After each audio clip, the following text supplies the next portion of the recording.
এই কুরবানির গোশত বিধর্মীদেরকে দেওয়া যাবে কিনা একজন ভাই প্রশ্ন করেছেন। এক নম্বরে প্রথম বলবো দেওয়া যাবে, দেওয়া যাবে। বেদর্মীদেরকে কোরবানির গোশত দেওয়া, কথা বলে, দেওয়া যাবে।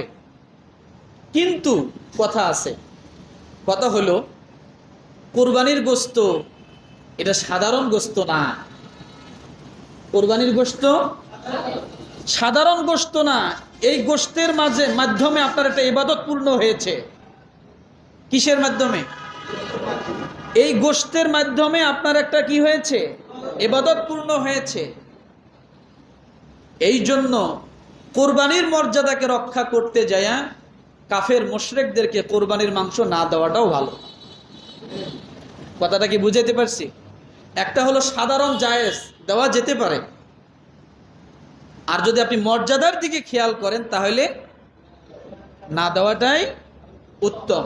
মনে থাকবে আমার ভাইরা। আরো কিছু বিষয় আছে, যেমন এক ভাই প্রশ্ন করছেন গরুর ভুঁড়ি খাওয়া যাবে কিনা। আসলে এগুলি ইখতিলাফি মাসআলা। তবে আমি যে 8টা বিষয়ের কথা বলছি সেই 8টা বিষয়ের ভিতরে কি গরুর ভুঁড়ি আছে? কথা বলেন, আছে? নাই। আসলে এটা একটা রুচির বিষয়। কিসের বিষয়? কেউ খায়, কেউ খাইতে পারে না, আছে না এরকম? তবে এটা নাজায়েজ বা হারাম কিছু না, মনে থাকবে। এরপরে আরেক ভাই প্রশ্ন করছেন এমন কোন আমল আছে কি কুরবানির সমপরিমাণ সওয়াব পাওয়া যাবে যাদের উপর কুরবানি ওয়াজিব হয় নাই? এটা তো বলাই ছিল যে নখ চুল এগুলো যদি সে না কাটে তাহলে কোরবানি ঈদের নামাজের পরে, কোরবানি হওয়ার পরে যদি সে এগুলো কর্তন করে তাহলে সে কি একটা কোরবানির সওয়াব পাবে। এটা তো বলাই আছে আমার ভাইরা।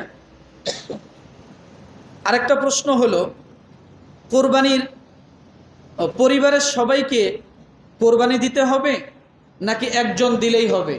আসলে আমার আলোচনাগুলো গভীরভাবে আপনাদের শোনা দরকার।